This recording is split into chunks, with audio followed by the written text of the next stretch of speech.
screens is the first picture of how Tahawwur Rana was handed over to Indian agencies by US authorities. On your screens is that picture. It's the first picture of the handover when Tahawwur Rana was handed over by US authorities to our agencies, our investigators. Let me go across to that picture that we've accessed. Yesterday, you saw the picture of Tahawwur Rana when he landed in India. This is once again another picture. You can see how it was such a highly sensitive and highly secure operation here.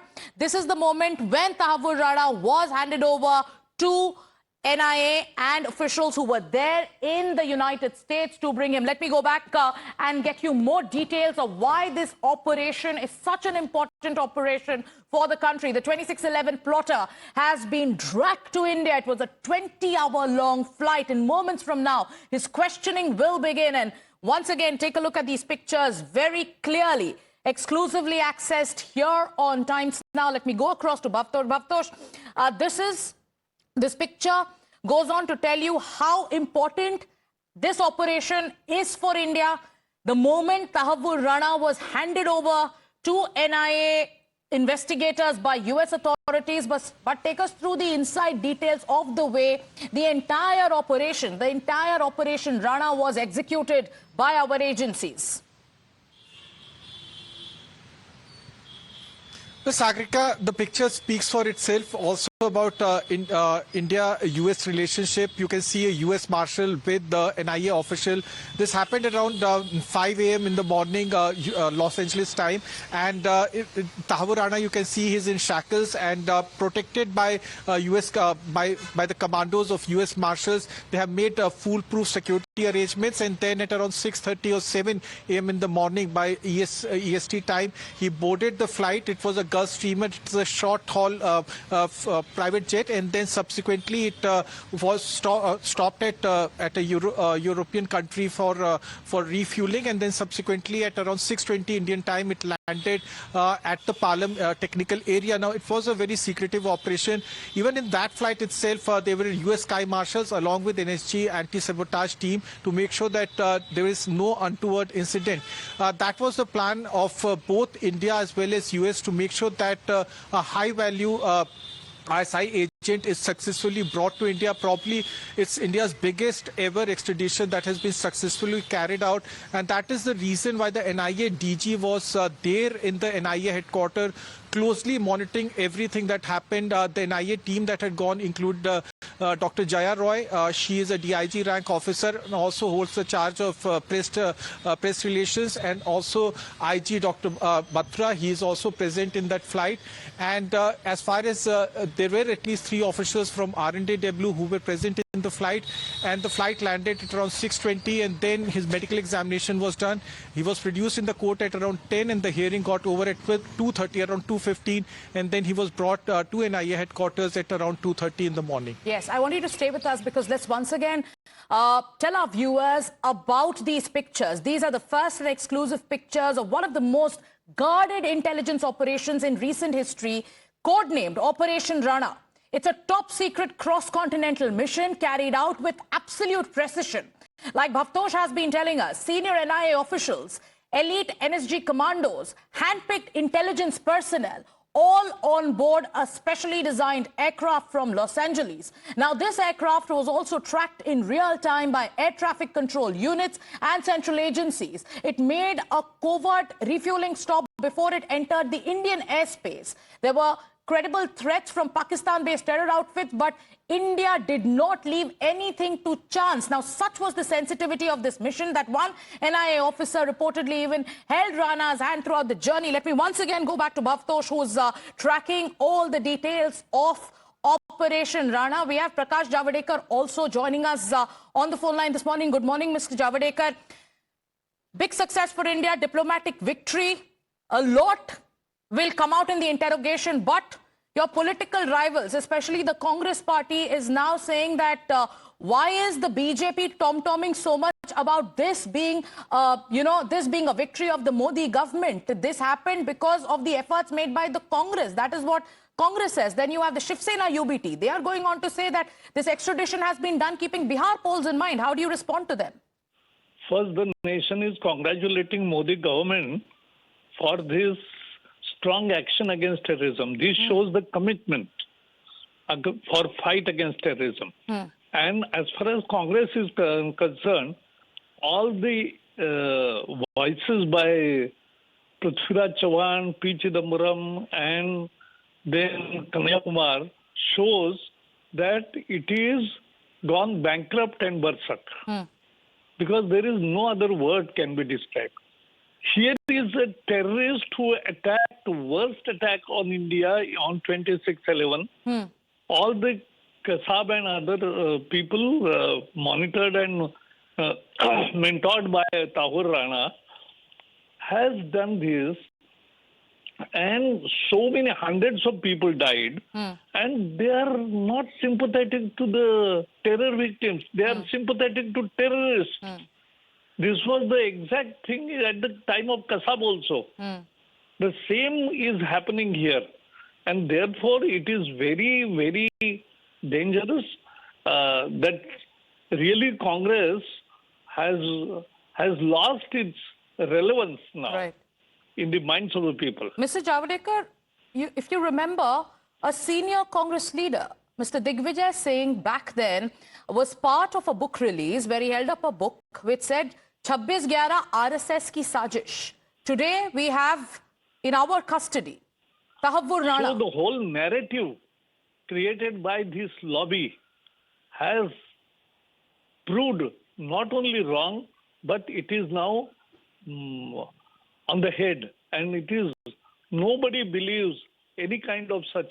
Now I was wonderful. I was aghast to listen to Prithviraj Chavan saying that he must get a fair trial. So you are talking about the rights of terrorists. You are not sympathetic, and you are not remembering the Unnikrishnan who died valiantly fighting the terrorists. And today Kerala is remembering him because he is the son of Kerala, and he fought bravely to save the country from terrorist attacks. So this is how they have gone bankrupt. Now only I am expecting Rahul's comment much worse than this also. Thank you, Mr. Javadekar. Yes, thank you so much for joining us. Because former Union Minister Prakash Javadekar now saying that the Congress party, voices in the Congress party today seem to be sympathetic towards terrorists and not towards the victims of 26/11. He's also going on to say that he expects that after the likes of Prithviraj Chavan and Kanhaiya Kumar, the comments that could come from Rahul Gandhi, this is what Prakash Javadekar of the Bharatiya Janata Party is saying, that they could be much worse. But once again, viewers, take a look at your screens. We are showing you the first pictures of Tahawwur Rana from the moment he was in fact handed over by marshals in the United States to our investigators in Los Angeles. That is the moment when the handover took place, and then on the other side of your screens you have the picture of the moment when Tahawwur Rana touched down in India. First pictures going back to Bhavtosh, who's tracking all those details. Bhavtosh, once again detail what happened in that 20-hour-long flight. How was this entire mission executed with such precision? Well, as far as the operation is concerned, the flight, in fact, landed at the military base in Los Angeles, and it was a Gulfstream. It was a private aircraft, and it was in a protected area there. The surrender warrant was signed way back in February, and then Tahawwur Rana used all the legal possibility that was available to him. And then on Monday, the Supreme Court, the Chief Justice's Court, in House hearing, decided that he has to be extradited back to India. Then the NIA team, which was there since last week, showed the surrender warrant, and then in a very covert operation, he was brought to the military base and then boarded the Gulfstream jet. Now, it is a short-haul private aircraft which needs to be refueling, needs to happen. That happened in an undisclosed location. position in Europe. Because of the high value asset, Sagrika, that was traveling in that aircraft, NSG anti-sabotage team was present there along with US Sky Marshal. So both the sides cooperated in this, and if we just go through the statement that has been issued by Department of Justice, it in fact blames Lashkar-e-Toiba. It also, in fact, in a very detailed manner, mentions the relationship that still exists between David Headley Coleman and Tahawwur Rana, mentions that Lashkar-e-Toiba was responsible for the carnage in Mumbai on 26/11, and also said that not only 165 lives were lost, but also mentions that the total property damage was over $1.5 billion in the carnage that happened over a period of 3 days. All right. But it took over 16 years, a 20-hour-long flight, countless dossiers and unrelenting diplomacy.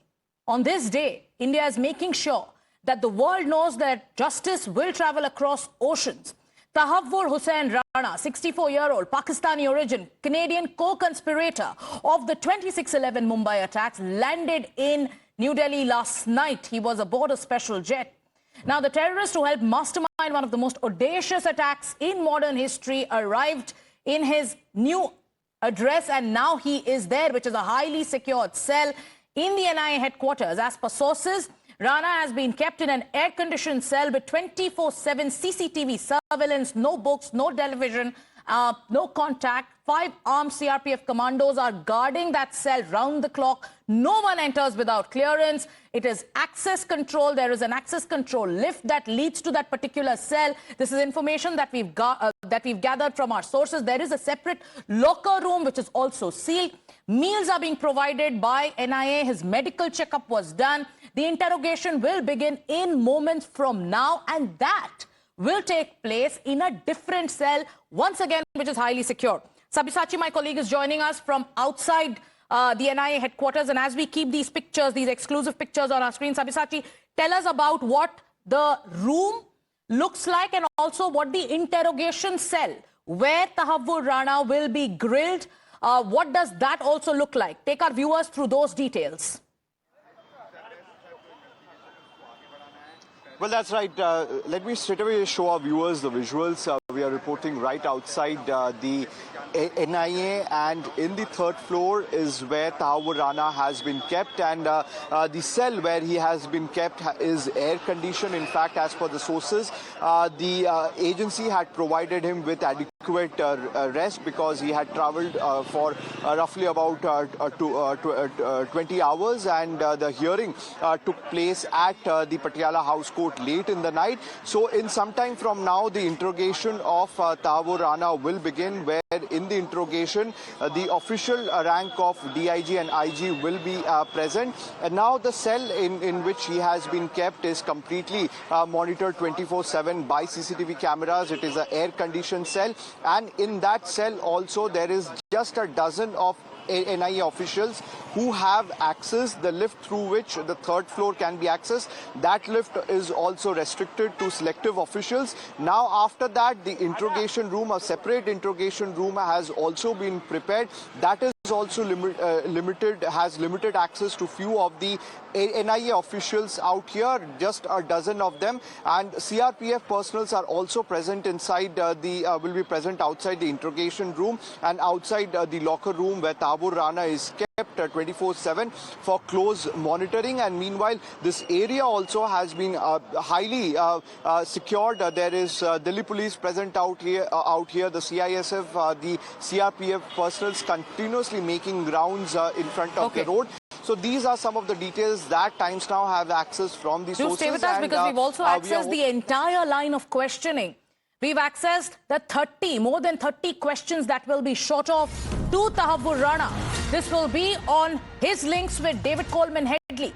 These questions will be about the ISI's role and how the ISI functions. This will also be about Tahawwur Rana's nexus with Hafiz Saeed. The interrogation will begin in moments from now, and that will happen, like we've been telling you, in a separate cell in the NIA headquarters. Again, a room which is highly secure with both audio and video recording devices. Let's get you the details of these questions. Bhavtosh, you've accessed details of the line of questioning. So far, we know that at least 31 questions will be asked to Tahawwur Rana. on the role of the ISI, on his links with David Coleman Headley, on the recce's, on the way the ISI functions, on the role of Major Iqbal and Major Samir. Take us through all the questions that you are aware of. Well, Sagrika, it's after a very long time that NIA has got such a high-value person who has direct links with ISI, and they have been preparing for this for a very long time. In fact, since 2020, when he was first arrested in Los Angeles by US authorities. So they know what they have to do, and they want his questioning to go smoothly, and that's the reason why they have prepared a list of questions to confront him with, and they have evidence also, which is very important. Remember, NIA is an agency that has been born out of this dastardly terror attack, and they have been investigating this case. They have 4 cases that they have registered. They have continuously been asking for evidence from several countries, including why SIM cards were purchased by Sajid Mir in Spain. That was around 2006. And why did Sajid Mir attended a cricket match in Delhi in 2005?